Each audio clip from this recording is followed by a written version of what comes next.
شاهکاری‌های ادبیات جهان، بهترین نمونه‌های نظم و نثر جهان. شاهکاری‌های ادبیات جهان، نیروبخش معرفت، شکوفایی شعور و پرتوافشانی فروغ فضل و حکمت در خانه دل شما. از ارمغان معنوی شاهکاری‌های ادبیات جهان بهره‌مند شوید. شاهکاری‌های ادبیات جهان از رادیوی فرهنگ.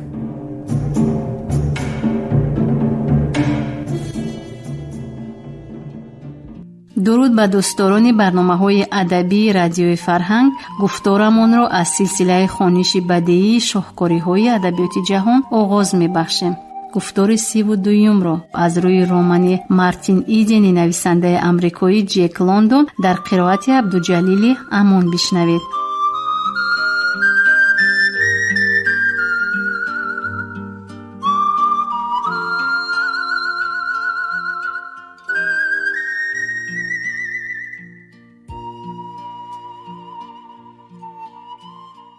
گوش کن جا، به گپ سر کرد مارتین روزی دیگر. در کوچه 28 یک مردی فرانسوی هست.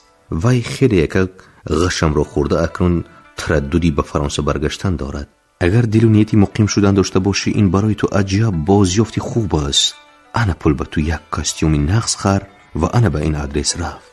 این آدرسی دلال است. من به وی تعیین کرده بودم که برای تو یگان جای موافق یابد.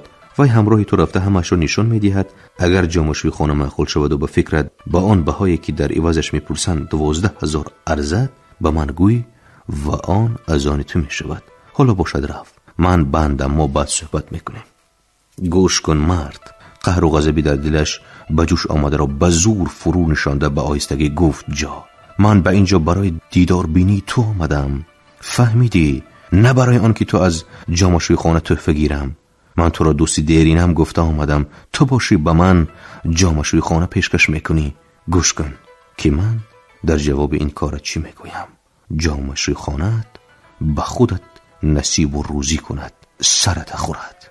او از جای خسته رفتنی شد، اما مارتین او را از کتفونش چنگال زده رویش را به طرف خود گرداند. گوش کن جا، گفت مارتین، اگر این خیل نغمه کنی از روی عادتی پیشترم چنان زنم که خودت را نشناسی. فهمیدی؟ خوش میخواهی؟ جا یک باره حرکت کرده مارتین را از خود دور افکندنی شد، اما دستانی که او را می داشتن عجب به قوت بودند. مارتین باشد به بالای وی سوار شد و زانوش را به صندوق دلش تیرگه کرده بود. هنگامی که مارتین او را رها کرد، جا به زور نفس میکشید. انا اکنون گپ زنان کردن ممکن، گفت مارتین. دیدی بهترش با من برابر نشو. من از همه پیش مسئله جامشوی خانه را یک طرف کردنی، انا بعد بیا در خصوص یکان چیزی دیگر صحبت میکنیم. من به تو گفتم که حاضر بندم، خودت بین. او کلاهش را پوشیده به کوچه برآمد و صبح را در مغازینی اسلحه فروشی گذرانیده میلتیق و اسباب و انجام ماهیداری انتخاب کرد. مالهای تجارت باب را بعدی به تاییدی رسیدن مکتوب نوشته طلب کردنی شد، چرا که طلبات با مال تیز تغییر می‌یابد.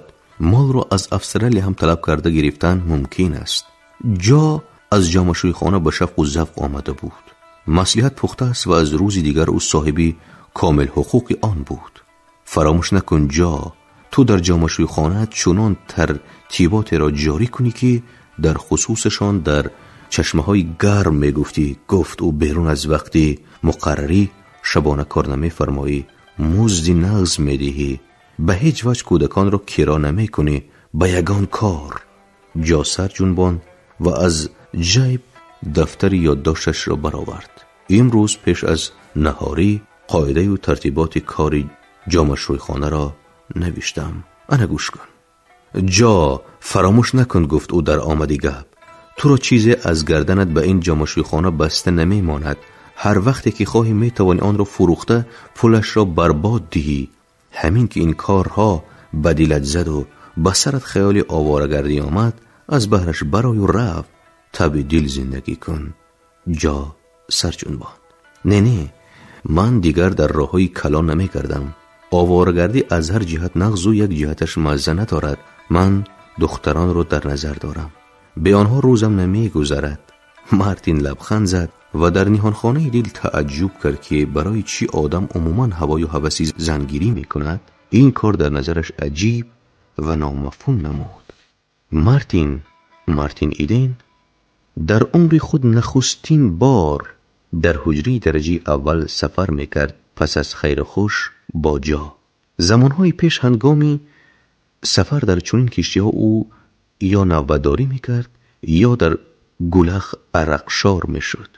در این ایام او بارها سر از لیوک یعنی تیریزه برآورده به ازدحام مسافران آراسته و پیراسته که خنده کنان و صحبت کنان بیکار سیر میکردند مینگریست.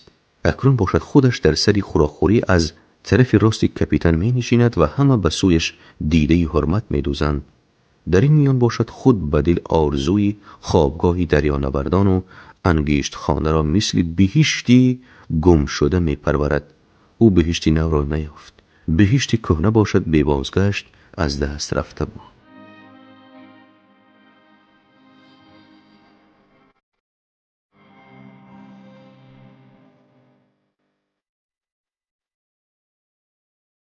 مارتین در جستجوی چیزی که آن اقلاً ذره میل و رغبتش را بیدار سازد بختش را در بین خادمان کشتی آزمودنی شد. او به یارمندی مکانیک آدمی زیایی که در حال به مارتین با ترغیبات سوسیالیستی در افتاده کیسه‌اش را از حجمنامه و ورقه ها پر کرده هم صحبت شد. مارتین ملاحظه های این مرد را در خصوص اخلاق غلامی کاهیانه گوش کرده فلسفه نیتشه را به یاد می آورد که خود یک زمانها پیروش بود. روزی مارتین در کشتی بس دشوار می گشت، اما دشواری های زیاد در پیش بودند. بعدی به تایید رسیدن کشتی چی می شود؟ تشویش و تردد، جد و جهد، غم مالها را خوردن در کار، کشتی به جزیره های مرکز رونده را یافتن در کار، هزار و یک کاری ضرور و دلگیر کننده را کردن در کار.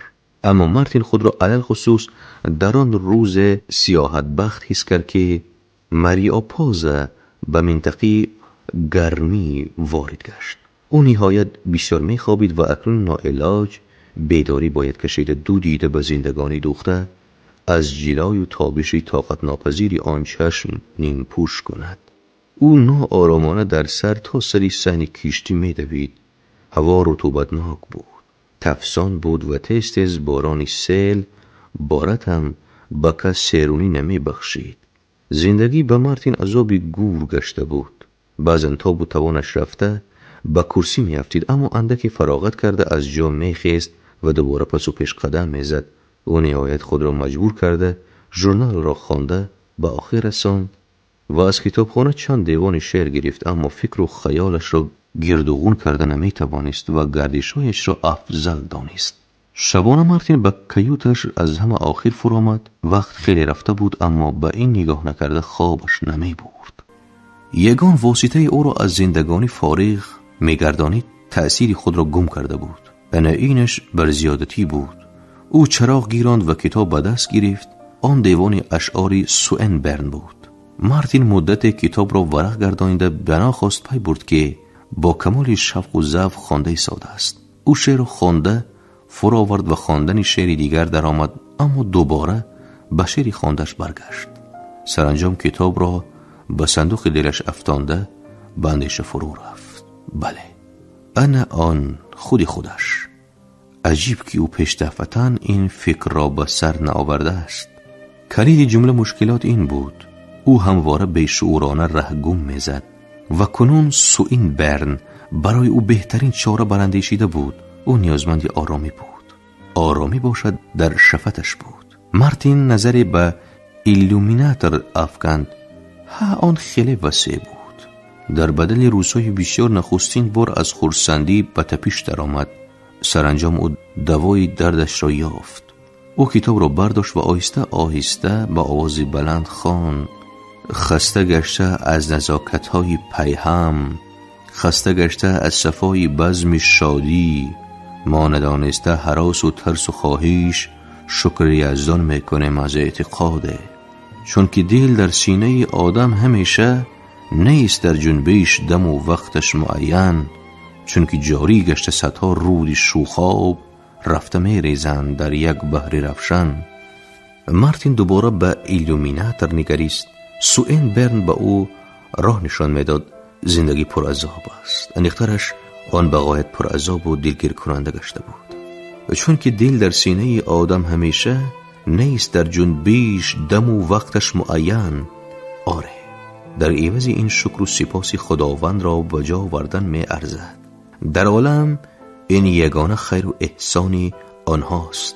چون زندگانی پر عذاب گردید، تحمل ناپذیر گردیده با خواب ابدی رفته، از جنکال آن خلاصی یافتن چی بسا سهل و آسان است. او چرا نگران است؟ وقت شد. مارتین سر از ایلومیناتور برآورده به پایین به کف شیر بر این سبسفید نگریست. از نیست زیادی بدنی مریپاز اندرون آب بود و او به دست آویزان شود پایش از آب می رسید. مارتین عاقبت اندیشانه چراغ حجره را خاموش کرد و پایهایش را پیش انداخته از ایلومیناتور خزیده گذاشت. کتفانش اندرمان شدنی بودند و او یک دستش را به بدنش پخش کرد. تکان ناگهانی کشتی مددگارش شد و او غیجیده برآمده به دست آویزان گشت. شمشیر ماهی فریفته سفیدی بدنی آدمی گشت دندان زده و مارتین خنده کرده فرستاد. درد خاطر نشان کرد که برای چی او در آب است. او زور زده خود را خلاص کردنی شده مقصدی اساسی را به تمام از یاد برآورده بود. چراغ‌های مریپاز دیگر در دور و دور از نظرها غایب می شدند و او همواره شنا می کرد و شنا می کرد.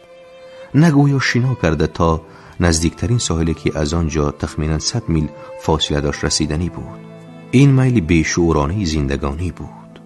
مارتین شناوری را قطع کرد، اما چون به دهانش آب درآمد دوباره دستانش را به کار انداخت. اراده زندگانی از دل گذرانید او و زرخنده کرد. بله، او هنوز اراده دارد. اراده بسا متین دارد که آخرین بار زور زده هستیش را به نیستی بپیوندد. مارتین در آب راست ایستاد. او به اختران آرام و ساکن نگریست و در این زمان از ششش تمام هوا را برآورد. او با یک حرکتی تیز و زوری دست و پایهایش تا نصف از آب برآمد تا با قدرت و تیزی زیاد به آب غوطید. او باید به قعر آب مثل هیکلی سفید دست و پایهایش را به حرکت می انداخته شنا کند. او به آب غوطیده مثل بیماری که برای زودتر از هوش رفتن داروی مدهوشی را فرو می برد آب را فرو می برد. اما چون دهان و بینیش از آب پر شده او را بوغی کرد به اختیار، به شعورانه بروی آب برآمد و در تاری سرش دوباره اختران تابان را بدید. اراده زندگانی. اندیشه می کرد او با نفرت و بیهوده زور می زد که هوای صاف و بیغباری شبانگاه به شوشش ره نیابد. خوب. او راه دیگر را می سنجد. او چند بار چخور چخور نفس گرفت، به درونی حد الامکان بیشتر هوا فرو برده غوطه زد. سرنیشه با تمام قوه غوطه زد. او به همان چخورتر غوطه زده به قعر آب شنا می کرد. او روشنی کبود شتابی فاسفور را دید. شمشیر ماهیان مثل ارواح در شتاب از پهلویش می گذشتند. امیدوار بود که آنها به او کاردار نمی شوند، چرا که در عکس حال ادارهش را ضعیف می گردانیدند. ماهیان به او کاردار نشدند و او زندگی را برای مروتی واپسین شکر و سپاس کرد. او همچون چخورتر زیر آب می رفت و حس می کرد که دست و پایش کرخ می شوند. او می فهمید که خیلی چخور رفته است. از فشار آب پرده های گوشش سخت به درد در آمدند. سرش باشد گویا به کفیدن نزدیک آمده بود. او ارادهش را از ته دل به کار انداخته خود را مجبور کرد که باز چخورتر غوطه زند. اما این دم پسمانده های هوا بناخواست از شوشش زده بیرون شدند. پفکچه های در روی رخساره ها و چشمانش لغزیده زود به بالا شتافتند. عذابی نفس تنگی سر شد. اما هرچند چراغی شعورش خیره گشته بود، فهمید که این عذاب هنوز مرگ نیست. این واپسین ضربه‌ای بود که زندگی به او میزد. دست و پایش به اختیار و سست به حرکت در آمدن دیر شد. او اراده زندگانی را فریب داد. او نهایت چخور رفته بود. او دیگر برای آب برآمده نمیتواند. به نظرش چنین رسید که او آرام و با یک مرام در روی بحر بی پایان خیالات شنا میکند. انا این چی؟ مشعل را میماند و آن در مینه او فروزان است و نوری تابان و سفید می باشد. آن همانا فروزانتر می گشت. در گوجای غلاغله مدهیشی بلند شد و به نظر مارتین چنین نمود که او از نردبان عظیمی شاخل صفت به پایین به پرتگاهی تاریک می پرد. او این را به خوبی فهمید. او به پرتگاهی تاریک می پرد و در لحظه که این را فهمید شعورش به همیشگی او را ترک کرد.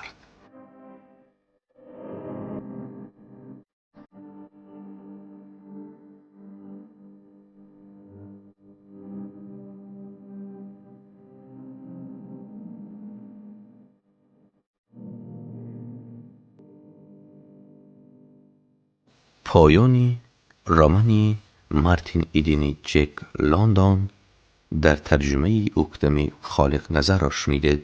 شنوندگان عزیز،